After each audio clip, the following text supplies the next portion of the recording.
우리를 거룩해 하시는 성령님, 우리를 거룩해 하시는 성령님, 여기에 대해서 공부를 해보십시다.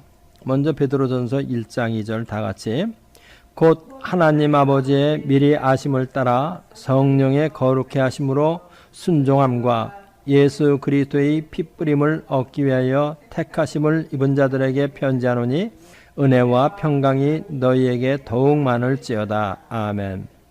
이 구절에 보면 베드로 사도가 뭐라고 얘기를 하냐면은 성령의 거룩하게 하심으로 이렇게 말하고 있죠. 성령의 거룩하게 하심으로. 이 거룩하게 하심을 킹 제임스 버전에서는 sanctification 이렇게 번역을 했고 명사로서, 그 다음에 NIV에서는 sanctifying work 이렇게 해서 sanctifying 동명사로 번역했어요. 그래서 NIV에서는 거룩하게 하시는 행위 그 자체에 역점을 두었습니다. 문맥적으로 보면 NIV가 더 합당하다고 생각합니다.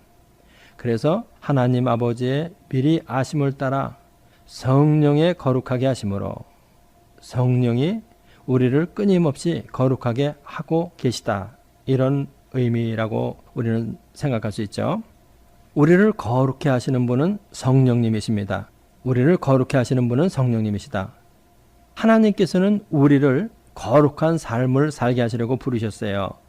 하나님이 우리를 부르신 목적은 무엇이냐? 거룩한 삶을 살게 하려고 부르셨다. 에베소서 1장 4절 다 같이 곧 창세전에 그리스도 안에서 우리를 택하사 우리로 사랑 안에서 그 앞에 거룩하고 흠이 없게 하시려고, 그 앞에 하나님 앞에 거룩하고 흠이 없는 삶을 살게 하시려고 하나님이 우리를 부르셨다. 이런 말이죠. 우리는 거룩해 되기 위해서 선택된 사람이에요. 거룩해 되기 위해서 하나님의 예지에 의해서 선택된 사람들이죠. 그렇죠? 선택하신 하나님은 중생을 시발점으로 하여 성령을 통하여 거룩해 하시는 일을 우리 가운데서 계속 하고 계세요. 디도서 3장 5절 우리 읽어보십시다. 우리를 구원하시되 우리의 행한 바 의로운 행위로 말미암지 아니하고 오직 그의 긍휼하심을 쫓아 중생의 씻음과 성령의 새롭게 하심으로 하셨나니. 아멘. 중생의 씻음과 성령의 새롭게 하심으로 하셨다. 성령을 통하여 매일매일 우리를 새롭게 하시는 일이 계속된다 하는 이 말이에요. 우리의 일상생활에서 우리를 거룩해 하시는 분은 성령님이시죠. 성령님의 성화는 두 방면에서 진행돼요. 성령님의 성화는 두 방면에서 진행되고 있다. 그 첫째는 뭐냐면은 소극적인 의미에서 죄의 권세에서의 점진적 해방과 적극적인 의미에서 성령에 따라 행하게 하시는 것, 이 두 방면에서 진행된다는 거예요. 예? 성령의 성화는 두 방면에서 진행된다. 하나는 소극적인 의미에서 죄의 권세에서의 해방, 적극적인 의미에서는 성령에 따라 행하게 하심으로 성령께서는 우리를 거룩하게 하신다. 이런 말입니다. 먼저 죄의 권세에서의 해방에 대해서부터 우리 공부를 해보십시다. 어둠의 세력이 우리의 인격의 어떤 부분을 잡고 우리를 지배하고 있는가에 대해서 알아야 돼요. 어둠의 세력이 우리 인격의 어떤 부분을 잡고 우리를 지배하고 있느냐, 이거에 대해서 먼저 깨달음이 있어야 된다는 얘기죠. 어둠의 세력은 우리의 타고난 기질, 습관, 생각 등을 이용해서 우리를 지배하고 있어요. 우리는 영적인 눈을 뜨고 얼마나 비극적으로 처참하게 우리의 내면을 죄가 지배하고 있는가를 보아야 돼요. 그렇지 않으면 성화는 멀고 먼 곳에 있는 거예요. 영의 눈을 뜨고 얼마나 죄가 우리를 처참하게 지배하고 있는가, 그것을 보아야 한다. 날마다 성화의 길을 가려고 하는 사람은 죄가 자신의 타고난 기질, 습관, 생각 등을 지배하고 있음을 알고 자신의 인내와 의지력으로 그것을 극복할 수 있다고 하는 망상을 버려야 돼요. 죄는 우리 육신의 능력으로 지배하는 것이 아니에요. 죄는 육신의 능력으로 지배하는 것이 아니다. 하루는 바리새인들이 예수님을 이렇게 모욕했습니다. 예수님께서 귀신의 왕 바알세불을 힘입어 귀신을 쫓아내고 있다고.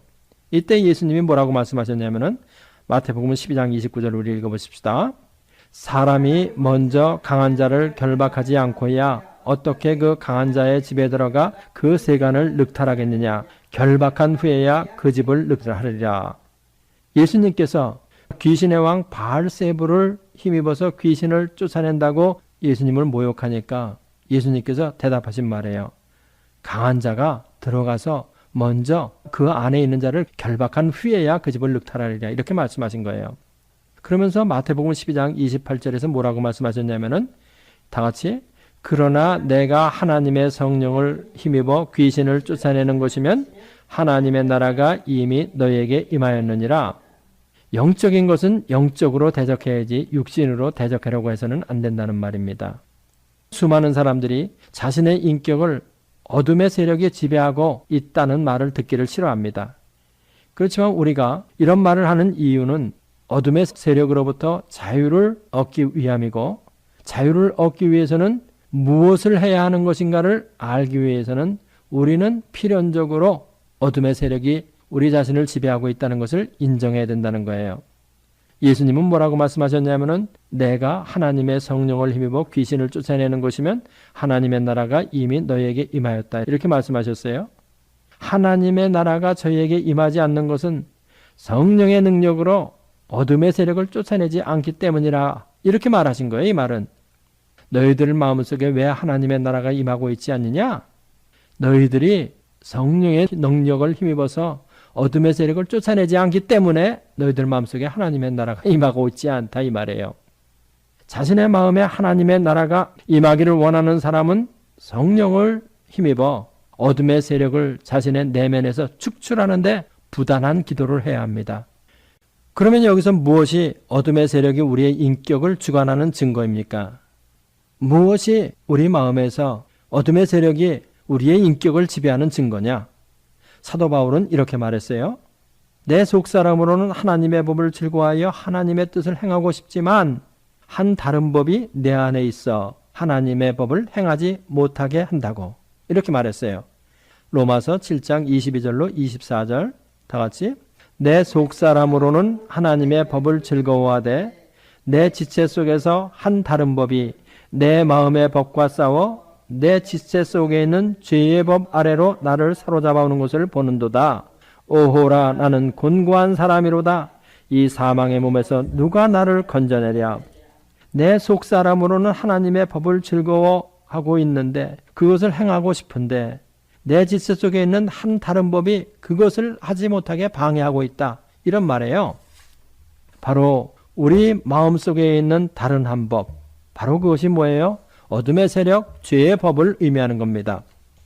그렇지만 둘째 사람 예수님을 한번 보십시다. 둘째 사람 예수님은 일평생 하나님의 뜻만을 행했어요. 사도 바울은 하나님의 뜻을 행할 수 없다고 절규를 했는데 둘째 사람 우리 예수님은 일평생 하나님의 뜻만을 행했다고 하는 얘기예요. 하나님께 순종만 했다는 말이에요. 하나님의 말씀에 아니에요, 이렇게 말한 적이 한 번도 없단 말입니다. 사도 바울은 이 사실을 어떻게 표현했냐면은 고린도후서 1장 19절 다 같이, 우리 곧 나와 실루아노와 디모데로 말미암아 너희 가운데 전파된 하나님의 아들 예수 그리스도는 예하고 아니라 함이 되지 아니하였으니 저에게는 예만 되었느니라. 둘째 사람 저에게는 예만 되었느니라. 하나님의 모든 말씀에 예, 아멘, 이것만 있었다는 거예요. 아니에요. 그게 이런 적이 한 번도 없었다는 말입니다. 둘째 사람 예수님은 일평생 하나님의 말씀에 예하면서 일하셨어요. 예하면서 하나님의 뜻을 따라 행하신 거예요. 순종만 했다는 말이에요. 언제나 하나님의 말씀에 아멘 하셨다는 말입니다. 예수님 당신께서도 뭐라고 말씀하셨냐면 요한복음 5장 17절, 예수께서 저희에게 이르시되 내 아버지께서 이제까지 일하시니 나도 일한다 하시매, 내 아버지께서 이제까지 일하시니 나도 일한다 하는 이 말은 아버지의 뜻에 따른 자발적인 순종을 말하는 거예요. 다시 말하면 자유의지에 따른 자발적 순종을 말하는 거예요. 예수님은 언제나 하나님의 말씀에 자발적으로 순종하실 수가 있었어요. 이것이 바로 사도 바울이 고린도후서 1장 17절 우리가 읽은 곳에서 너희 가운데 전파된 하나님의 아들 예수 그리스도는 예하고 아니라함이 되지 아니하였으니 저에게는 예만 되었느니라 하는 이 말의 의미예요. 하나님의 말씀이면 언제나 아멘, 아멘 할 수 있었다는 것은 둘째 사람 예수님의 인격은 성령 안에서 조화와 통일이 이루어져 있었다는 이런 의미랑 똑같은 말이에요. 성령 안에서 지정의가 조화와 통일을 이루고 있었다. 그렇지만 우리 다시 한번 우리들 자신으로 돌아와 보십시다. 하나님의 말씀에 우리는 얼마나 불순종을 많이 합니까? 아니요 할 때가 얼마나 많느냐는 말이에요. 순종하고 싶지만 순종을 못할 때가 또 얼마나 많아요. 또 반대하고 싶을 때가 얼마나 많습니까? 순종하고 싶지만 순종하지 못하고 있다면 다른 어떤 존재가 우리를 지배하고 있는 것이 아니에요? 그렇죠. 사도 바울은 이것을 어떻게 표현했느냐? 로마서 7장 21절 우리 다 같이 읽어보십시다. 그러므로 내가 한 법을 깨달았노니 곧 선을 행하기 원하는 나에게 악이 함께 있는 것이로다. 왜 순종을 하고 싶지만은 순종을 못하느냐? 하나님의 뜻대로 살고 싶지만 왜 뜻대로 살지 못하고 있느냐? 선을 행하기 원하는 나에게 악이 함께 있다. 이렇게 고백을 하면서 또 뭐라고 고백을 했느냐? 7장 20절을 보면 다 같이 만일 내가 원치 아니하는 그것을 하면 이를 행하는 자가 내가 아니요 내 속에 거하는 죄니라. 솔직히 고백했습니다. 내 속에 죄가 거하고 있다. 만일 내가 원치 아니하는 그것을 하면 이를 행하는 자가 내가 아니요 내 속에 거하는 죄다. 내 속에 죄가 거하고 있다. 솔직히 고백했다는 것입니다. 이것이 바로 타락한 인간 안에 있는 인격의 분열, 자기 분열을 말하고 있는 거예요. 그래서 세상의 심리학자들은 뭐라고 말했느냐면은 이 세상의 모든 인간은 정도의 차이는 있지만 모두가 자기 분열 증세가 있다고 이렇게 말했어요. 이 말은 참 사실이에요. 우리도 솔직히 우리 안에 죄가 거하고 있다는 것을 인정하고 죄로부터 자유로워지기 위해 기도해야 합니다. 첫사람 아담은 지정의가 가지런히 질서 있게 정돈되어 있어서 자신의 의지로서 자신을 통제할 수 있었습니다. 이런 인격의 하모니가 아담 안에서 깨어진 것은 타락으로 인해서 죄가 들어오고 난 다음부터예요. 아담은 자신의 타락을 후손에게 물려주었고 그래서 우리의 인격 안에는 악이 들어와 거하고 있다는 것입니다. 내 속에 악이 거하고 있느니라. 바로 사도 바울이 그렇게 고백했잖아요. 그래서 우리에게도 바울이 고백한 대로 인격의 분열이 있는 것입니다. 예수님은 우리에게 죄로부터 자유를 주시기 위해 오셨습니다. 예수님은 죄의 형벌에서 구원을 주실 뿐만 아니라 이 땅 위에서 살 때 죄의 권세로부터 자유도 주시는 거예요. 아울러 내세에서는 죄의 현존에서도 자유를 주시러 오셨습니다. 구원을 받은 우리는 성령 충만을 받으면 둘째 사람 예수님처럼 하나님의 말씀에 언제나 이해할 수 있고 아버지가 일하시는 대로 따라 일할 수가 있습니다. 우리는 겸손히 무릎을 꿇고 기도로 성령의 능력을 위해 매달려야 돼요. 겸손히 무릎을 꿇고 기도로 성령의 능력을 힘입기 위해서 기도해라. 저는 여기서 영적인 것을 육으로 대적하려다가 불쌍하게 인생을 마친 사람을 말하려고 해요. 하나님 앞에 겸손히 무릎을 꿇고 기도로 매달려야 한다고 하는 그것을 바로 그것이 약자의 노예 근성이다. 모든 것은 인간이 다 할 수 있다. 이렇게 말하며 초인을 주창한 니체가 바로 그러한 사람입니다. 여러분, 니체가 추구했던 이상이 무엇인 줄을 아세요? 자기에서의 해방입니다. 니체의 짜라투스트라는 이렇게 말하였다.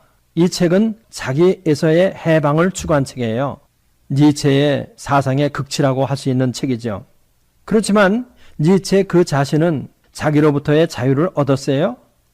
니체는 어느 쓸쓸한 저녁 외로운 시골역에서 광인으로 일생을 마쳤습니다. 권력의 의지로 자기 극복을 실현하려고 했던 그가 왜 광인으로 인생을 마감했어요? 초인의 이상을 꿈꾸며 한 번도 고독을 느껴보지도 못했다는 그가 왜 그 이상을 자기의 삶에 적용도 못해보고 외로운 인생을 마감했느냐는 이 질문이에요. 니체는 자기 극복의 힘으로 인간의 의지의 능력을 말했어요. 이것은 너무나 당연한 말이죠. 왜 그러냐? 학문적 입장에서 볼 때 의지할 것이라고는 자기 자신의 의지, volition 이것뿐이 없기 때문에 그래요. 그런데 이 인간의 의지는 필연적으로 어떤 약점을 가지고 있느냐면 자신 안에 있는 강한 욕구가 윤리와 충돌할 때 그것을 의지가 다스리지 못하면 인격의 분열이 따라온다는 거예요. 자기 분열이 따라온다는 거예요.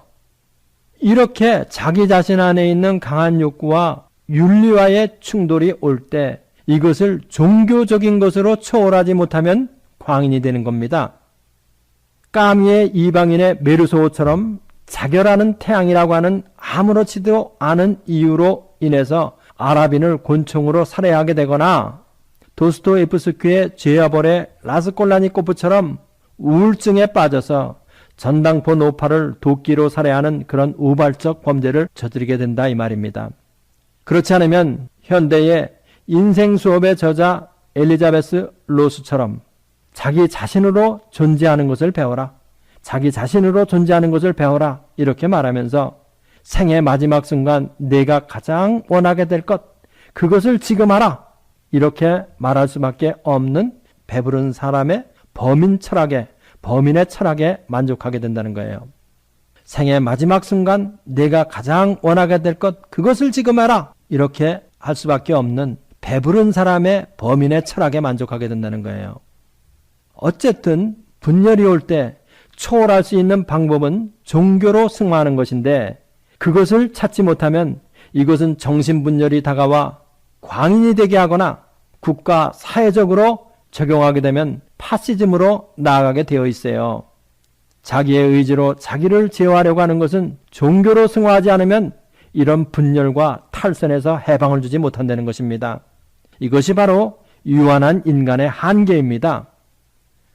사람들은 니체의 죽음에 대해 여러 가지 원인들을 말하고 있지만 저는 신앙인으로서 다음과 같이 정의를 합니다.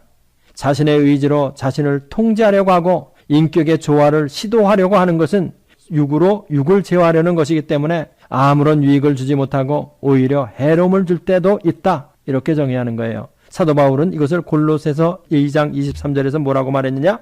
다 같이 이런 것들은 자의적 숭배와 겸손과 몸을 괴롭게 하는데 지혜 있는 모양이나 오직 육체에 좇는 것을 금하는 데는 유익이 조금도 없느니라. 육체로서 육체를 제어하려고 하는 것은 자신의 의지로서 자신을 제어하려고 하는 것은 자기를 컨트롤하려고 하는 것은 자기의 인격의 조화를 가져오려고 하는 것은 지혜 있는 것처럼 보이겠지만은 아무런 유익이 없다. 그러면 죄의 권세에서의 해방은 어떻게 이루어집니까? 죄의 권세에서 해방되는 3단계, 즉 knowledge, 여김, 헌신의 삶은 구원론 9째 주 성화에서 자세히 제가 다루었기 때문에 오늘은 간단하게 다루고 성령과의 연합으로 성령 충만에 대해 공부를 하려고 합니다. 먼저 알미라는 것은 무엇이냐? 이것에 대해서부터 간단하게 시작을 해보십시다. 죄의 권세에서의 해방을 위한 알면은 중요한 3가지가 있다고 얘기를 했습니다. 기억나세요? 뭐예요? 또 살았다. 또 그리고 천국에 간다. 3번째 거는 그 첫째로 알아야 할 것이 무엇이냐면은 우리는 예수 안에 이미 있다는 것입니다. 우리는 예수 안에 이미 있다. 이것이에요. 타락한 사람은 아담 안에 있습니다. 중생한 사람은 예수님 안에 있습니다. 그래서 우리는 예수님 안에 있다. 이것을 먼저 알아야 되는 거예요. 고린도전서 1장 30절 읽어보십시다. 너희는 하나님께로부터 나서 그리스도 예수 안에 있고 예수는 하나님께로서 나와서 우리에게 지혜와 의로움과 거룩함과 구속함이 되셨나니 너희는 그리스도 예수 안에 있다. 예수 안에 있다는 것을 먼저 알려는 겁니다. 그 다음에 둘째로 뭘 알아야 되느냐? 우리의 옛사람이 십자가에 못 박혔다. 이것을 2번째로 알려는 거예요. 이것은 미래에 될 일이 아니고 이미 과거에 일어난 사실이라는 것을 주지할 필요가 있죠. 우리 옛사람이 예수 그리스도와 함께 십자가에 못 박힌 것은 하면서 사도 바울은 과거 시제로 표현하고 있어요.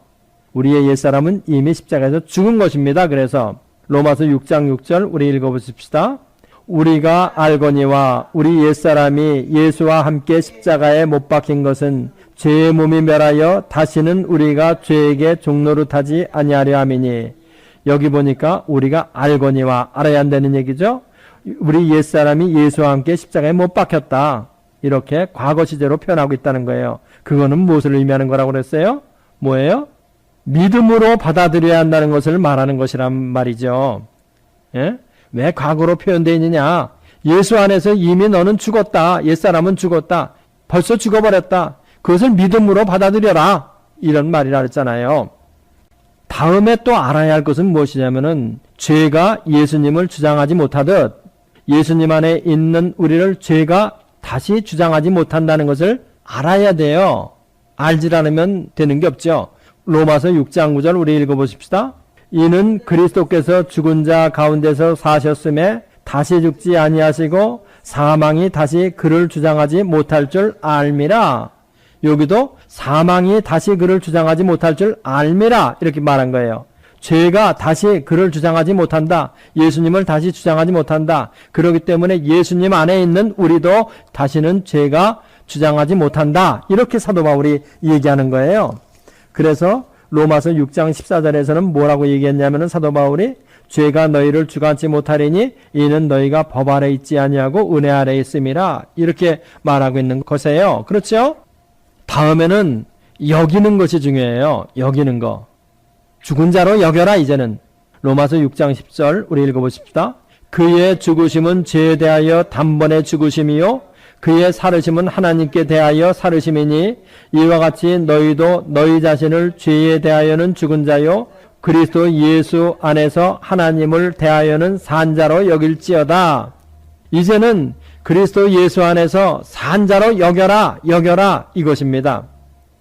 예수님과 함께 우리의 옛사람이 십자가에 못 박힌 것을 믿고 알았다 할지라도 우리는 여전히 죄를 반복해서 질 때가 참 많습니다. 죄를 짓고 회개하고 또 짓고 또 회개하고 그때마다 십자가에 못 박혔다가 다시 부활하고 죽었다가 다시 살고 그런다는 것이 아니에요. 죄에 대하여는 예수님과 함께 죽었으니 그 말씀에 따라서 나의 옛사람은 죽은 것으로 계속 여겨라 하는 이 말이에요. 그래서 여길지어다 사도 바울이 이렇게 우리에게 권면하는 거예요. 그렇죠? 여겨라. 그러면 우리는 여기서 질문이 생겨요. 죽었는데 왜 죄를 반복해서 자꾸 짓느냐? 옛사람의 죄의 습관 때문이라고 얘기를 했죠. 옛사람은 완전히 그리스도의 십자가에서 예수님과 함께 죽었지만은 우리는 너무 오랫동안 죄의 종살이를 해왔기 때문에 종살이 하던 습관이 단번에 가시워지지 않아서 습관에 의해서 죄를 짓고 있다는 것이에요. 여기서 너무 많은 사람들이 옛사람은 아직도 살아있다고 말하는 사람들이 참 많습니다. 옛사람이 죽지 않았으면 새 사람도 없는 거예요. 옛사람은 죽은 거예요. 그래서 예수님이 십자가에서 죽은 것이 역사적인 사실인 것처럼 우리의 옛사람도 예수님의 십자가에서 죽은 것이 역사적 사실이다. 이렇게 믿어야 하는 것입니다. 그렇게 여겨야 하는 것이에요. 믿고 여기는 것을 반복할 때 성령님의 은혜가 임하여 죽을 것이 생명의 삼킨바가 되는 성령의 역사가 나타나는 거예요. 하나님의 말씀에 따라서 그 인스트럭션에 따라서 나아갈 때 무슨 일이 발생하느냐? 하나님의 은혜가 이제는 임하는 것입니다. 그런데 안 죽었다 그러면 자기 생각이 앞서는 거기 때문에 일평생 그러고 안 죽었다 그래도 하나님의 은혜 안 온다는 사실을 사람들은 알아야 됩니다. 고린도후서 5장 4절 우리 읽어보십시다. 이 장막에 있는 우리가 짐진 것 같이 탄식하는 것은 벗고자 함이 아니요 오직 덧입고자 함이니 죽을 것이 생명에게 삼킨 바 되게 하려 함이니라. 우리가 짐진 것 같이 탄식하는 것, 우리가 짐을 진 것 같이 탄식하면서 계속해서 여기는 것은 생명이 나타나 생명에게 삼킨 바 되게 하기 위해서 우리가 그러고 있다 이 말입니다. 잘 아시겠죠? 다음에 무엇이 또 중요하느냐? 우리는 헌신의 삶을 살아야 돼요. 로마서 6장 12절로 13절 다 같이 너의 지체를 불의의 병기로 죄에게 드리지 말고 오직 너희 자신을 죽은 자 가운데서 다시 산 자같이 하나님께 드리며 너의 지체를 의의 병기로 하나님께 드려라. 죄의 권세에서 해방되기 원하는 사람은 헌신된 삶을 계속적으로 살아야 돼요. 하나님께 자신을 드리는 일을 계속해서 해야 한다는 거예요. 하나님의 뜻을 따라서 계속 드리지 않고 자기 자신에게 자기 자신을 드려서 자기를 위해서 살아가면 죄에서의 해방, 성령의 점진적으로 해방케 하시는, 자유케 하시는 역사는 그 사람에게 없어요. 그렇기 때문에 성령의 능력으로 인해서 점진적으로 성화의 길을 살려고 하는 사람은 반드시 자기의 삶을, 자신의 몸을 하나님께 드리는 헌신의 삶을, 계속적으로 헌신의 삶을 살아야 한다는 거예요. 그래서 사도 바울이 뭐라고 우리에게 권면하고 있느냐? 너희의 몸을 불의의 병기로 죄에게 주지 말고 죽은 자 가운데서 다시 산 자 같이 하나님께 의의 병기로 드려라, 이렇게 권면하는 거예요. 뭐예요? 헌신의 삶을 살아라, 이겁니다. 성화의 삶은 어떻게 우리 가운데 실제적인 것이 되는 것이냐면은 소극적으로는 죄의 권세에서 해방으로부터 시작되는 거예요. 변화받지 않은 자신의 의지로 무엇을 해보려고 하는 망상을 버리고 하나님이 마련하신 길을 따라가야 합니다. 그러면 우리는 점진적으로 죄의 권세에서 해방이 와요. 로마서 6장 14절은 무엇이라고 얘기하고 있느냐? 다 같이 죄가 너희를 주관치 못하리니 이는 너희가 법 아래 있지 아니하고 은혜 아래 있음이니라. 죄가 우리를 주관치 못하고 우리는 이제는 죄로부터 자유롭게 되는 이러한 삶을 살게 된다는 것입니다. 오늘은 죄의 권세로부터의 점진적인 해방에 대해서 공부를 했는데 다음 주에는 성령에 따라 행하게 하시는 것, 여기에 대해서 공부를 하려고 기획하고 있습니다. 다 같이 기도하십시다. 할렐루야. 우리 아버지 하나님 감사합니다. 우리는 죄에게서 해방되어 날마다 거룩한 삶을 살게 하려고 부름을 받은 사람들입니다. 그런데 우리는 이것을 이룸에 있어서 우리를 자신의 능력으로 이것을 이루려고 해서는 안 됩니다. 또 이룰 수도 없습니다. 성령의 능력을 따라서 행함으로 말미암아 우리가 성공적으로 성화의 삶을 살아서 이 세상에서 하나님을 영화롭게 하고 또한 하나님으로부터 큰 상을 받아 누릴 수 있는 행복한 삶, 하나님의 나라의 삶을 누릴 수 있는 우리들이 다 될 수 있도록 축복하여 주시옵소서. CD를 듣고 인터넷을 듣는 모든 사람들에게 주님 축복하여 주셔서 저들이 날마다 거룩한 삶을 살음으로 하나님의 나라의 기쁨을 누리고 자기 자신으로부터의 해방의 자유의 기쁨을 누릴 수 있도록 축복하여 주옵소서. 믿사옵고 예수님의 이름으로 기도합나이다. 이 성경 공부를 하신 분은 곧바로 라이크 버튼을 눌러주세요. 여러분의 수고가 하나님 나라 확장에 큰 도움이 됩니다.